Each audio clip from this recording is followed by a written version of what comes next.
The subject of this seminar is the veil of thoughts. And following out the theme that somebody once suggested by saying that thought is a means of concealing truth, despite the fact that it's an extraordinarily useful faculty. But in quite recent weeks, we've had an astounding example of the way mankind can be bamboozled by thoughts. There was a crisis about gold. And the confusion of money in any form whatsoever with wealth is one of the major problems from which civilization is suffering. Because way back in our development, when we first began to use symbols to represent the events of the physical world,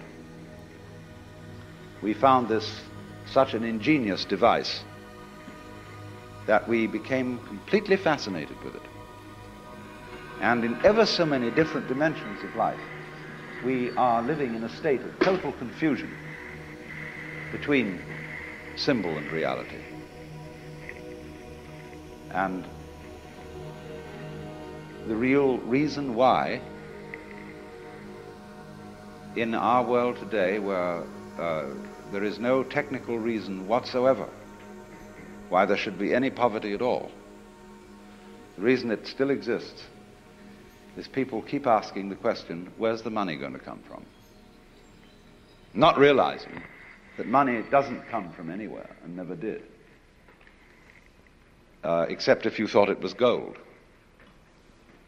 And then, of course, if to increase the supply of gold and use that to finance all the world's commerce, prosperity would depend not upon finding new processes for growing food in vast quantities, or getting nutrition out of the ocean, or getting water from atomic energy.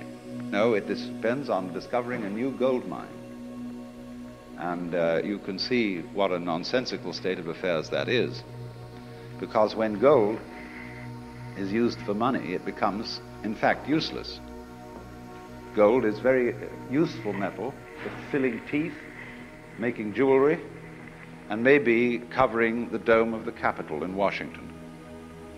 But the moment it is locked up in vaults in the form of ingots, it becomes completely useless. It becomes a false security, something that people cling to, like an idol, like a belief in some kind of big daddy, oh God, with whiskers, who lives above the clouds. And all that kind of thing diverts our attention from reality. We go through all sorts of weird rituals and get in the symbol, in other words, gets in the way of a practical life. So it was, you remember the Great Depression. I expect a number of you here looking around are old enough to remember the Great Depression, when one day everybody was doing business and things were going along pretty well, and the next day there were bread lines. It was like someone came to work and they said to him, sorry chum, but you can't build today. No building can go on, we don't have enough inches. He said, what do you mean we don't have enough inches? We got wood, haven't we? We got metal, we even got tape measures. He said, yeah, but you don't understand the business world. We just haven't got enough inches, just plain inches. We've used too much of them. And that's exactly what happened when we had the Depression. Because money is something of the same order of reality as inches, grams, meters, pounds, or lines of latitude and longitude. It is an abstraction. It is a method of bookkeeping to obviate the cumbersome procedures of barter. But our culture, our civilization, is entirely hung up on the notion that money has an independent reality of its own. And this is a very striking, concrete example of what I'm going to talk about. of the way we are bamboozled by our thoughts, which are symbols, and what we can do to become unbamboozled, because it's a very serious state of affairs. Most of our political squabbles are entirely the result of being bamboozled by thinking. And it is to be noted that as time goes on, the matters about which we fight with each other are increasingly abstract. And the wars fought about abstract problems get worse and worse. We are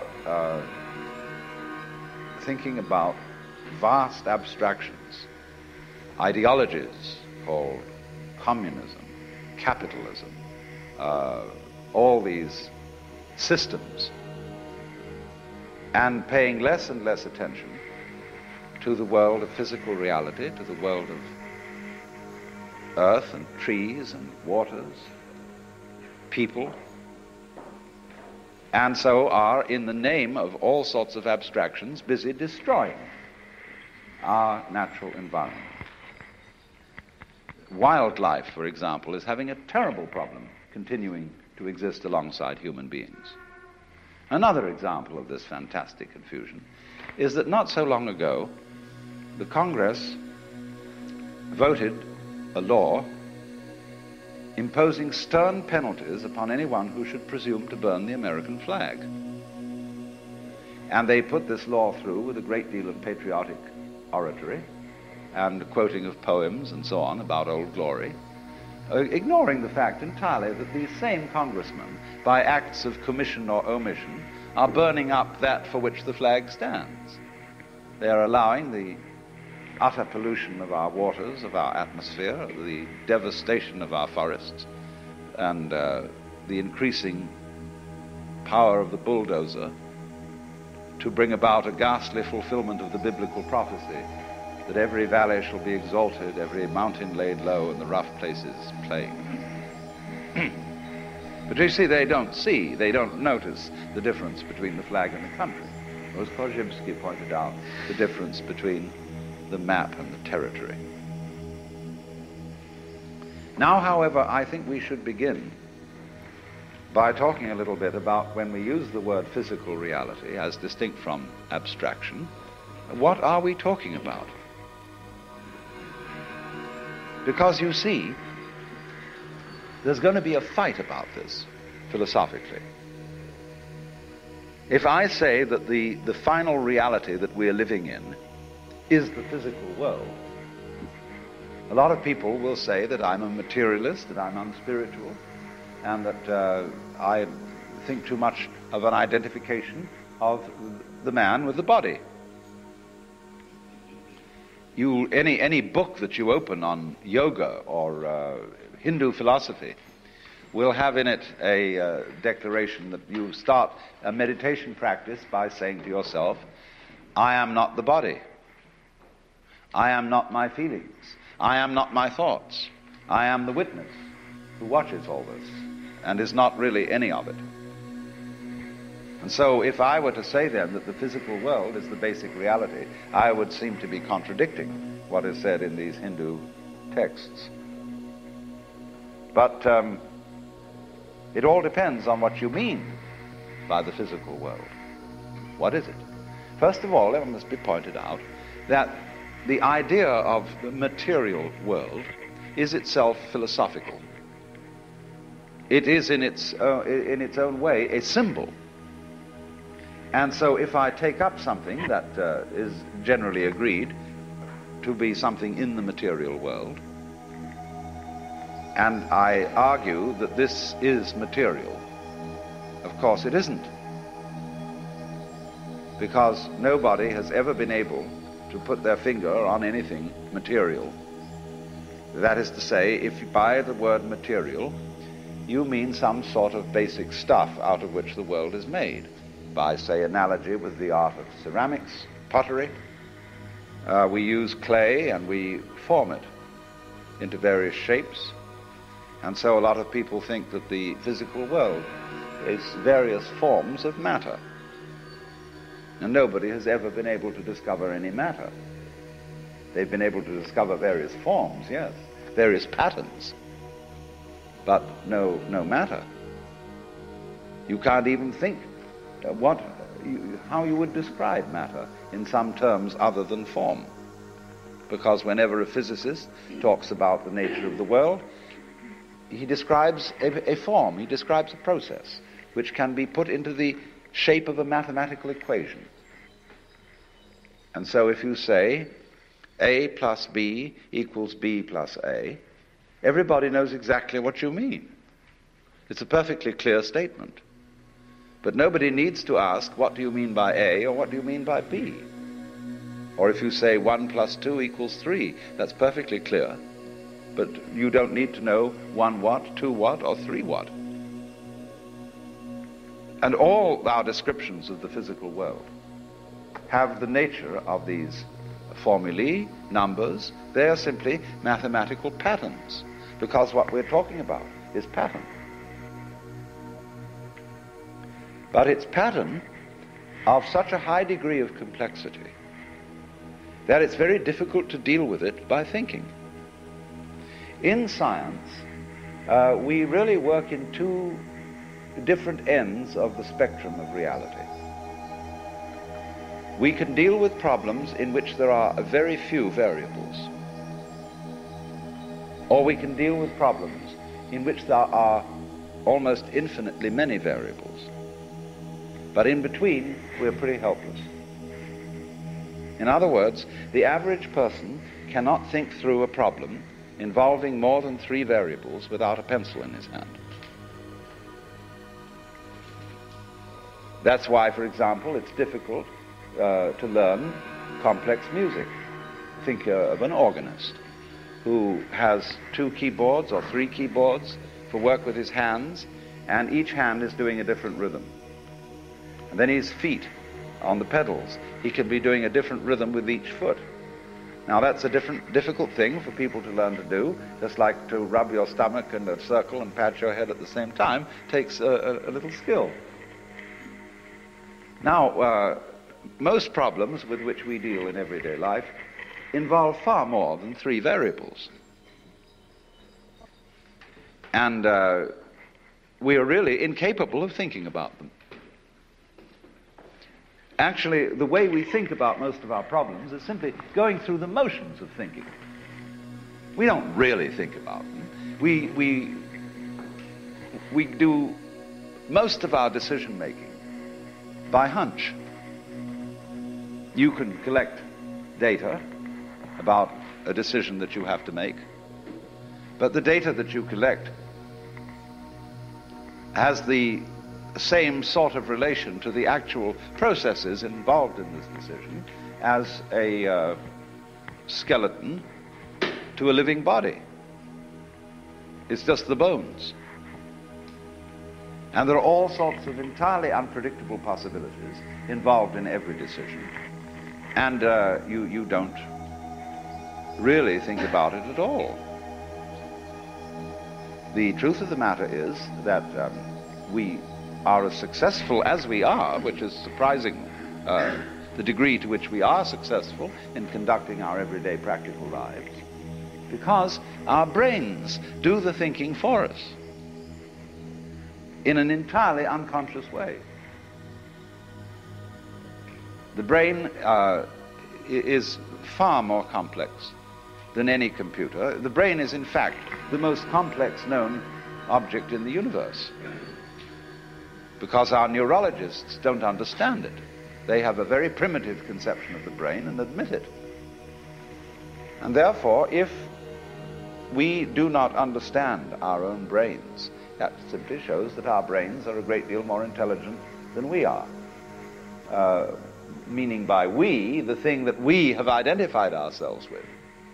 Instead of being sensible and identifying ourselves with our brains, we identify ourselves with a very small operation of the brain, which is the faculty of conscious attention, which is a sort of radar that we have that scans the environment for unusual features.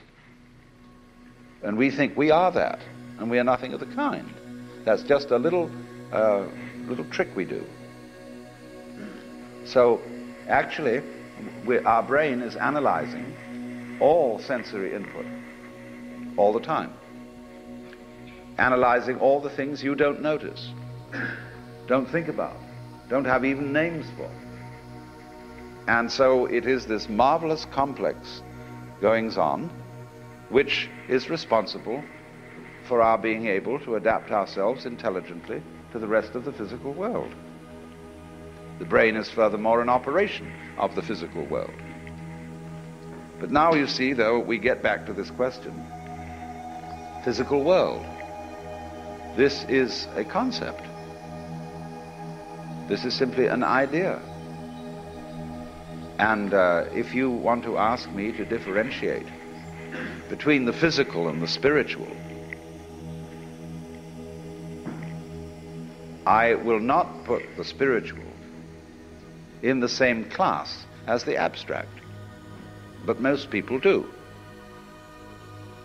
They think that 1 + 2 = 3 is a proposition of a more spiritual nature than, say, for example, a tomato. But I think a tomato is a lot more spiritual than 1 + 2 = 3. This is where we really get to the point. That's why in Zen Buddhism, when people ask what is the fundamental principle of Buddhism, you could very well answer a tomato.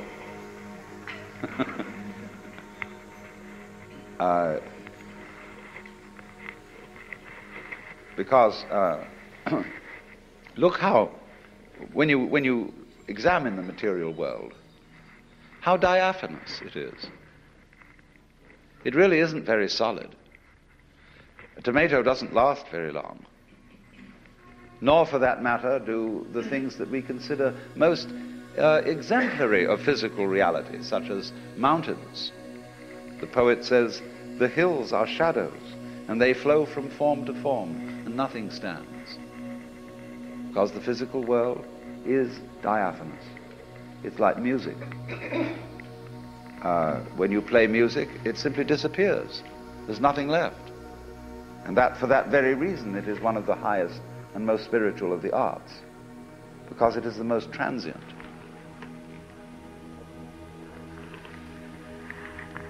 And so, in a way, you might say that transiency is a mark of spirituality.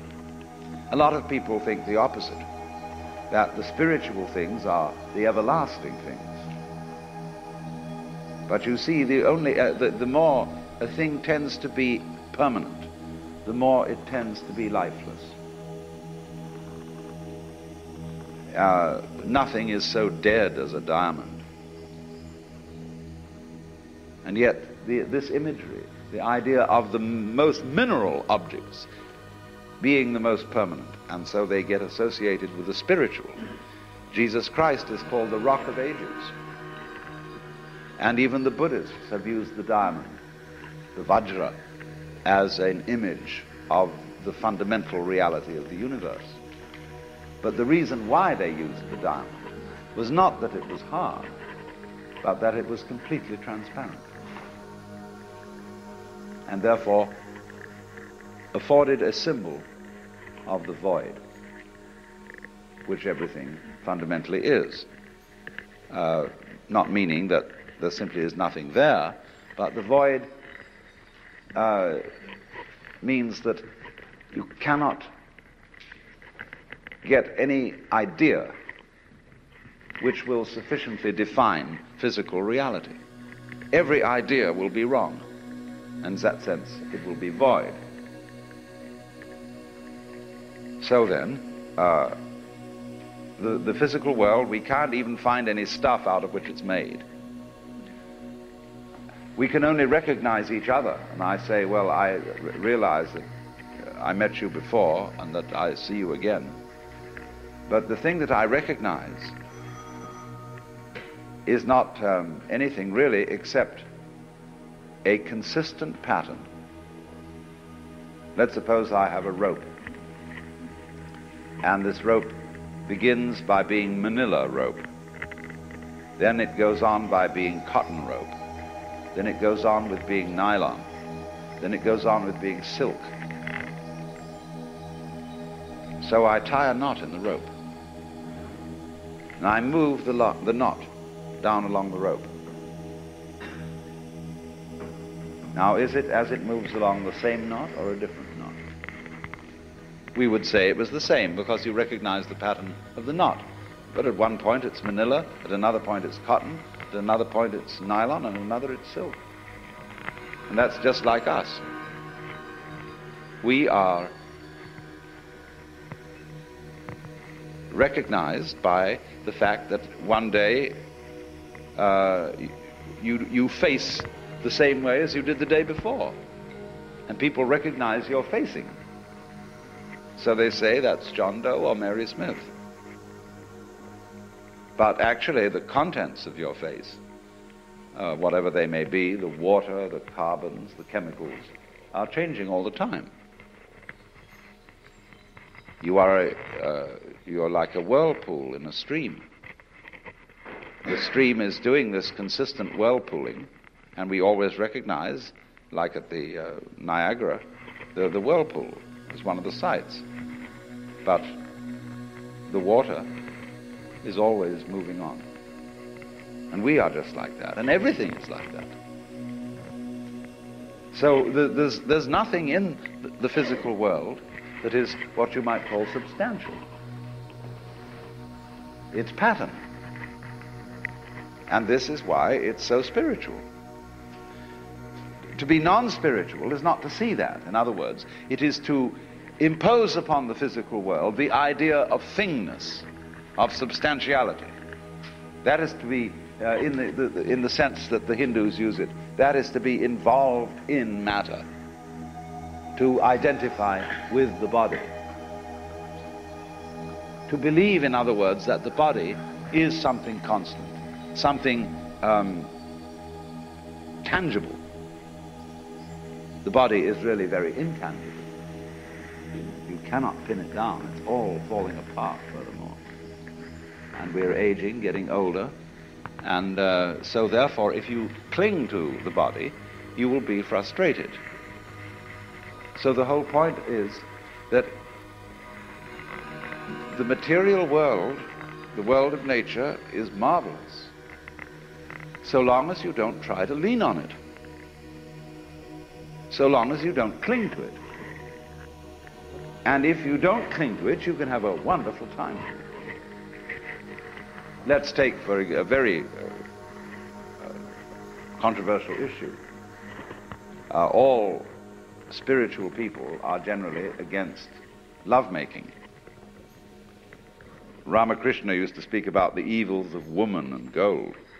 I've already demonstrated the evils of gold. But what about the evils of woman? In my point of view, yes, women can be a source of evil if you attempt to possess them. I mean, if you can say of another person, I love you so much I want to own you, and really tie you down and call you, well, it's like that poem of Ogden Nash, where someone claimed that he loved his wife so much that he climbed a mountain and named it after her. Called it Mount Mrs. Oswald Tregennis.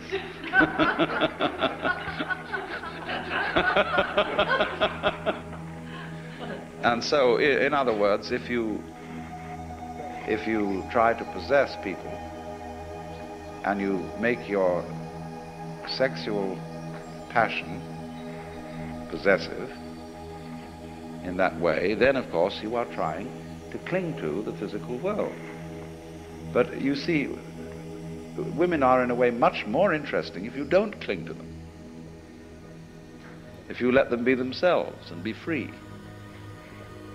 And in my opinion, you can have a very spiritual sex life if you are not possessive. But if on the other hand you are possessive, then you're in trouble. So, but you know, the average Swami won't agree with that,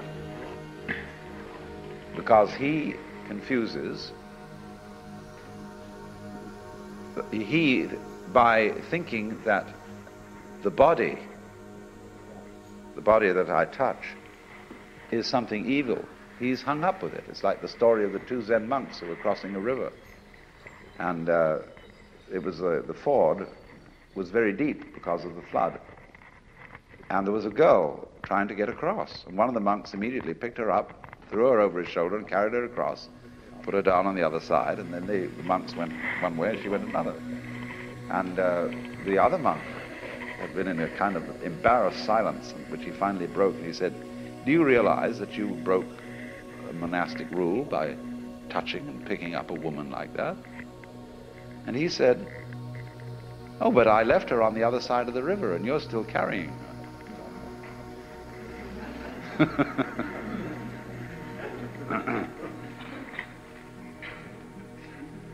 So the whole question then, you see, is that even you can find this to some extent in that rather irritable Saint Paul, where he speaks of the opposition of the flesh and the spirit. Now, this word sarx in Greek, the flesh, as he uses it, is really, as Berjayev points out, it's a spiritual category.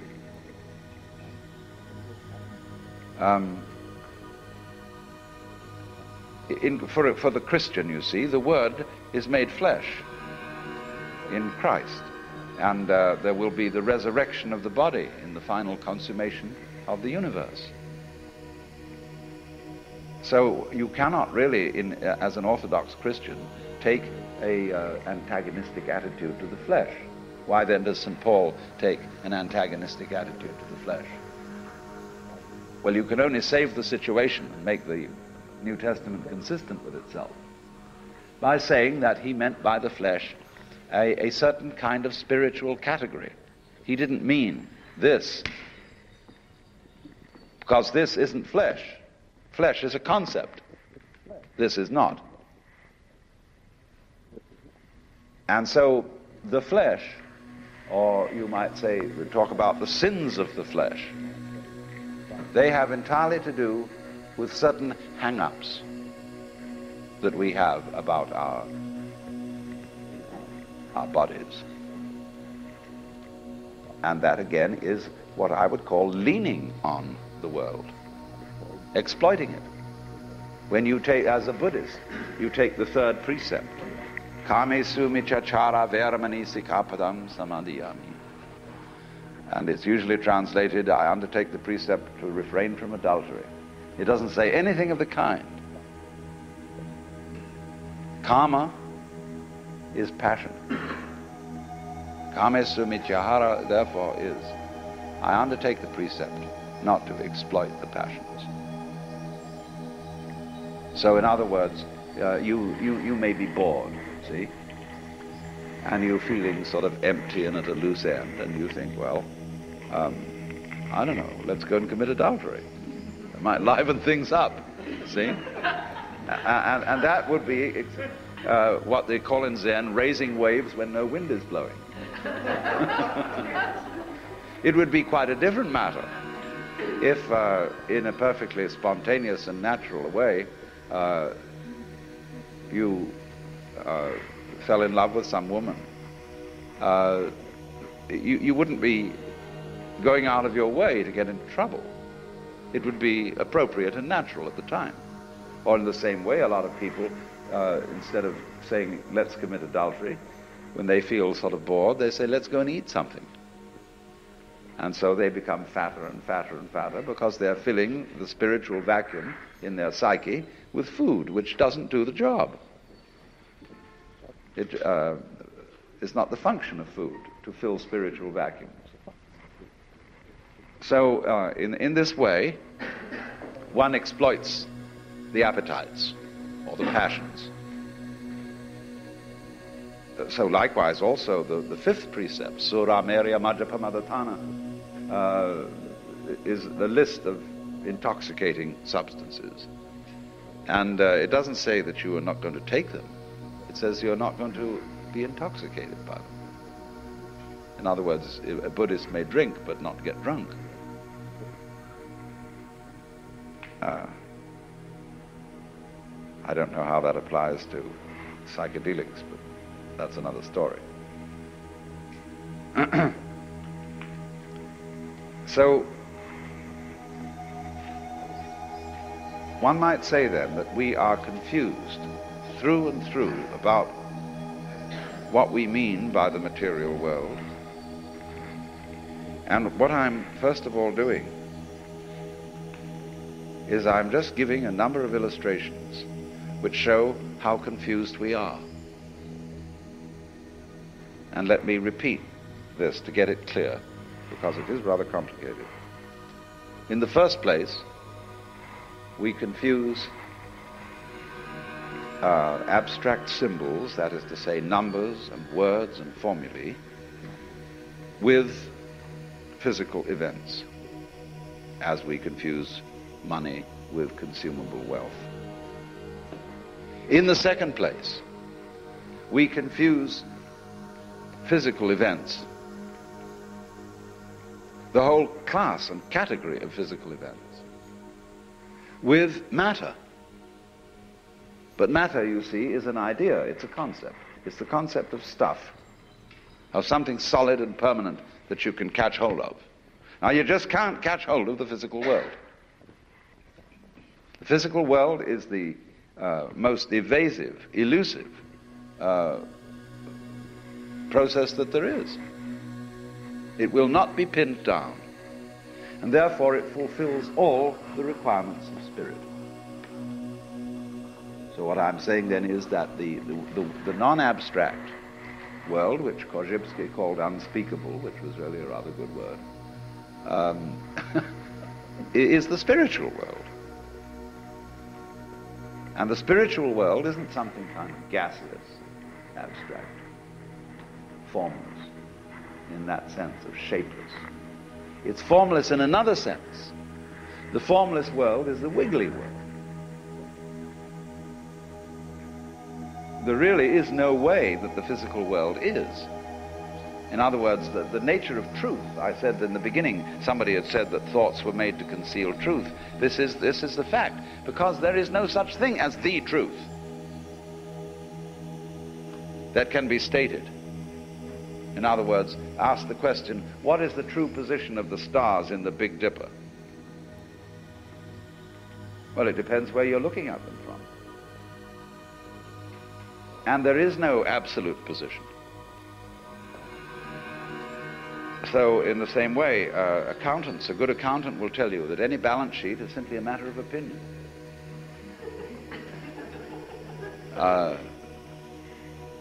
There's no such thing as the true state of affairs of a business. But we're all hooked on the idea that there is, you see, an external objective world which is a certain way, and that it really is that way. History, for example, is a matter of opinion. History is an art, not a science.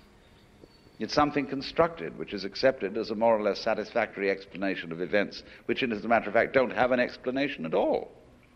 Most of what happens in history is completely irrational. But people always have to feel that they've got to find a meaning. For example, you get sick, and you've lived a very good life, and you've been helpful to other people and done all sorts of nice things. And you get cancer. And you say to the clergyman, why did this have to happen to me? And you're looking for an explanation, and there isn't one. It just happened that way. But people feel if they can't find an explanation, they feel very, very insecure. Why?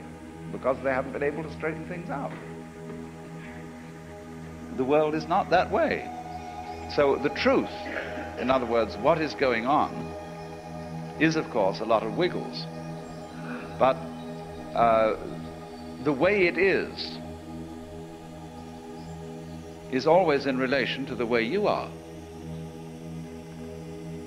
In other words, however hard I hit a skinless drum, it will make no noise. because noise is a relationship between a fist and a skin. So in exactly the same way, light is a relationship between electrical energy and eyeballs.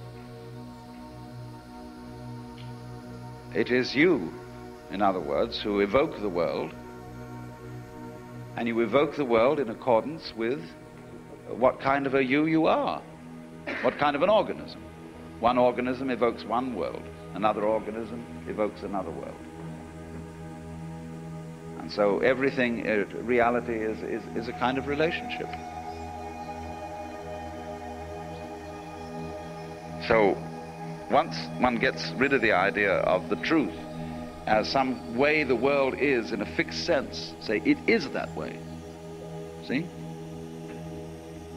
Then you get to another idea of the truth altogether. The idea of the truth that cannot be stated, the truth that cannot be pinned down. And then that is the kind of truth that is God. When we speak of God as the reality that exceeds all thoughts, that surpasses all definitions, that is infinite, unbounded, eternal, immeasurable in terms of time. That's what we're talking about. We're not talking about a gaseous vertebrate or a huge, vast void without any wiggles in it. All gas. We put it another way altogether. The truth that cannot be pinned.